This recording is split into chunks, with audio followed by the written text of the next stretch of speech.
আমরা দেখলাম মোদিজি ঠিক জেলের পাশেই সভা করাচ্ছেন। এটা নিশ্চয়ই কোনো একটা বড় ইঙ্গিত আনছে বাংলার মানুষের জন্য।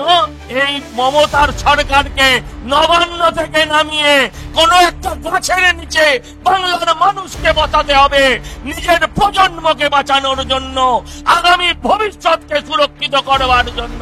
স্বপ্নের নায়ককে এত কাছাকাছি দেখতে পাবো এটা আমি ভাবতেও পারিনি।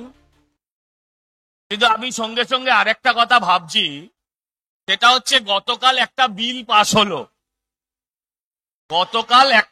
পাশ হলো।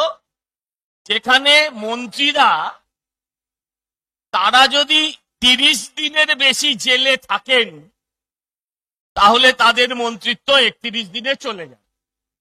আর তার পরের দিনই আমরা দেখলাম মোদিজি ঠিক জেলের পাশেই সভা করাচ্ছেন।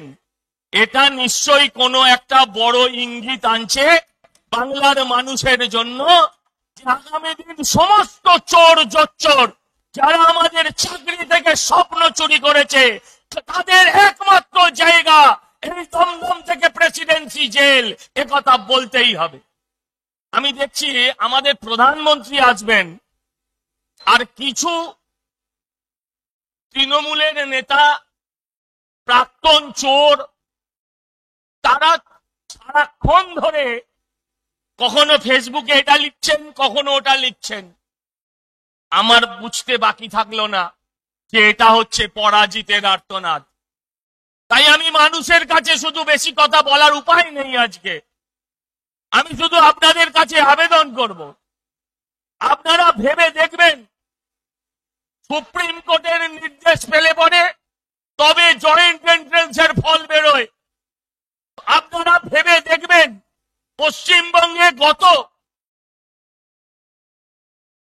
7ই মে উচ্চ মাধ্যমিকের রেজাল্ট বেরিয়েছে, আজকে 22শে আগস্ট, এখনো অব্দি কলেজের ভর্তির প্রক্রিয়া শুরু হয়নি।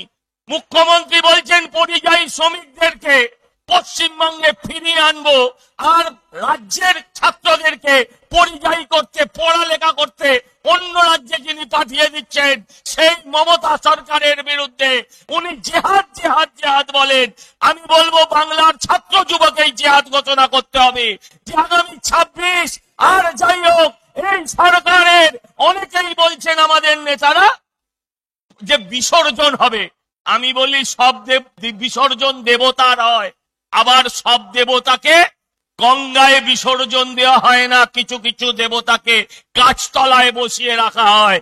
এই মমতার সরকারকে নবান্ন থেকে নামিয়ে কোন একটা গাছের নিচে বাংলার মানুষকে বাঁচাতে হবে, নিজের প্রজন্মকে বাঁচানোর জন্য, আগামী ভবিষ্যৎকে সুরক্ষিত করবার জন্য। মমতা বন্দ্যোপাধ্যায় বলেছিলেন যে 26,000-এর মধ্যে একজনেরও চাকরি যাবে না। বলেছিলেন যে আমার প্রাণ থাকতে কারোর চাকরি যাবে না। ওনার প্রাণ আছে, চাকরিটাও গেছে। কদিন আগে বলেছিলেন রাজ্য সরকারি কর্মচারীদের উদ্দেশ্যে তোমরা যা খুশি বেআইনি কাজ করো, ইলেকশন কমিশনের কোনো নির্দেশ মানবে না, আমার প্রাণ থাকতে আমি কাউকে শাস্তি দিতে দেব না। কিন্তু গতকাল সাসপেন্ড করেছেন, মমতা দিয়ে এখনো জীবিতও আছেন। তাই আমি আপনাদের আজকে একটাই প্রার্থনা করে দিয়ে যেতে চাই, আমি আপনাদের কাছে একটাই প্রার্থনা করতে চাই। মোদিজি আমাদের কাছে আসছেন, বারবার আসছেন, এবং এসে কোনো না কোনো উপহারও আমাদের বাংলার মানুষকে দিয়ে যাচ্ছেন। আমাদেরও দায়বদ্ধতা আছে যে আমরা নরেন্দ্র দামোদর মোদীর হাতে বাংলাকে আগামী দিন উপহার হিসেবে তুলে দেব। আমরা বাংলাকে এই সন্ত্রাস মুক্ত, এই রোহিঙ্গা মুক্ত, অনুপ্রবেশকারী মুক্ত একটা সুস্থ সরকার দেব। ডবল ইঞ্জিনের গতিতে বাংলার উন্নয়নের গতি ত্বরান্বিত হবে, নয়তো এই বাংলাকে কেউ বাঁচাতে পারবে না। তাই সংঘবদ্ধ হন, সংগঠিত হন, প্রতিরোধ গড়ে তুলুন। প্রতিরোধ যেখানে যেখানে আক্রমণ হবে সেখানে সেখানে পাল্টা প্রতিরোধ গড়ে তুলুন। যাতে করে আগামী 26-এর আগেই এই সরকার বাংলা থেকে পলায়ন করে। এই কথা বলে আপনাদের সবাইকে আমার প্রণাম জানিয়ে আমি আমার বক্তব্য শেষ করলাম। জয় হিন্দ, বন্দে মাতরম, ভারত মাতা কি।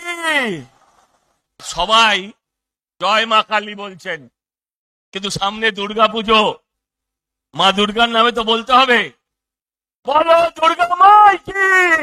আরো ভালো ভালো খবর দেখতে সাবস্ক্রাইব করুন বাংলা হান্টের ইউটিউব চ্যানেল। বাংলা হান্টের আরো খবর দেখতে নজর রাখুন। বাংলা খবর মানেই বাংলা হান্ট।